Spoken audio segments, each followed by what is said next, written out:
I'm a wanderer, yeah, a wanderer. I roam around, around, around, around, around, around, 'cause I'm a wanderer, yeah, a wanderer. I roam around, around, around, around, around, around, around, 'cause I'm a wanderer. Hello and welcome to the very first Fallout 4 mods video on the Iron Sentinels channel. This is going to be a weekly series. You'll see a new mods video every week. For this week, I guess to start it off, we are going to be doing an essential mods so far. So these are mods that I personally think that I personally cannot live without playing Fallout 4.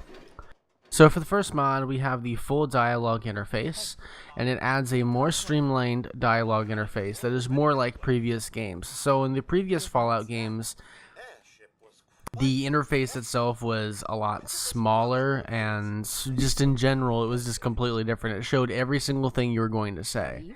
It does come in several variants, and overall just looks nicer than the vanilla dialogue interface. The next mod is Homemaker, which adds about 1,000 new items to the game to put in your settlement.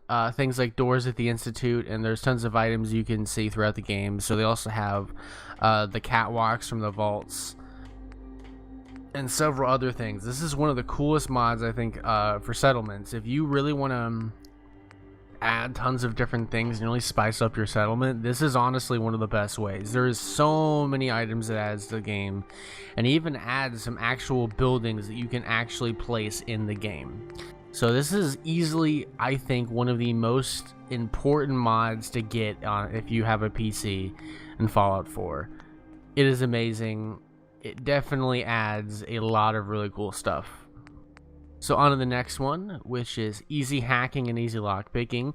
So if you really hate the annoying mini games in Fallout 4, I really do. I personally don't like them.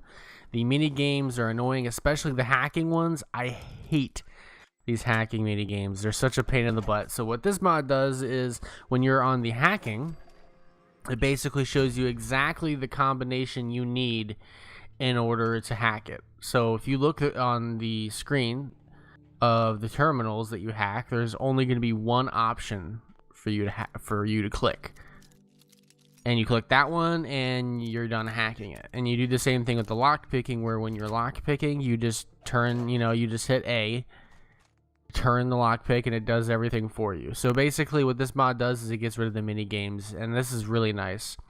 This does, if you guys don't know, it affects your skill level. So you still have to have a decent skill level in order to pick the lock. So if it's like an expert lock, you still need to have the expert lockpick skill level. All this does is just get rid of the mini game that you have to do. The next mod is Scrap. You can scrap just about anything, like the annoying bushes that are in the way. You can scrap those.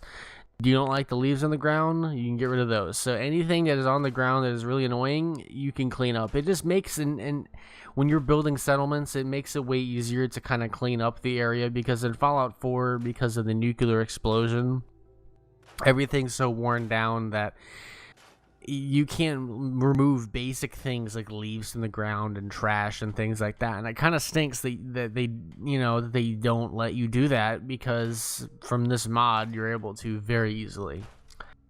So the next mod is the Companion Infinite Ammo mod, and this is something that really bothered me when I played the game through the very first time without any mods on. So your companion only uses as much ammo as you give them. So if I give my companion, say Piper, 5 shotgun shells, and she shoots 5 shotgun shells, she's going to be out and switch back to her default weapon, and that's annoying. I don't want to have to buy an insane amount of rounds and just give it to her, because she's going to run out eventually.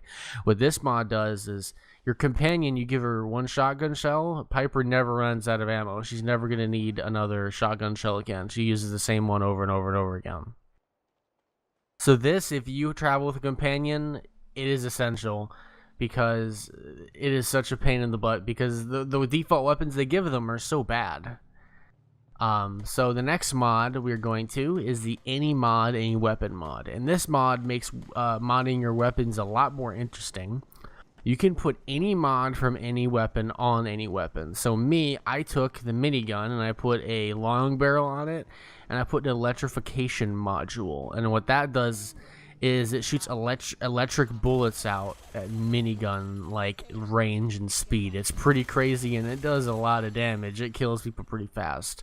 There's some pretty interesting combinations I've seen out of it. I've seen people do a tracking Fat Man where it shoots it up in the air and guides down to people.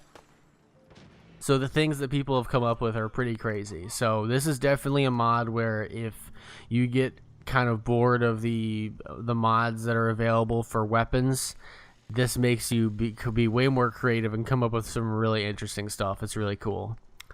The next mod is longer power lines ×3. So if you're tired of the length of power lines, so one thing that was really annoying when I first made one of my first settlements in Fallout 4 is the power lines, they're not long enough, and I kept having to get more and more materials for the power lines, and it was just aggravating.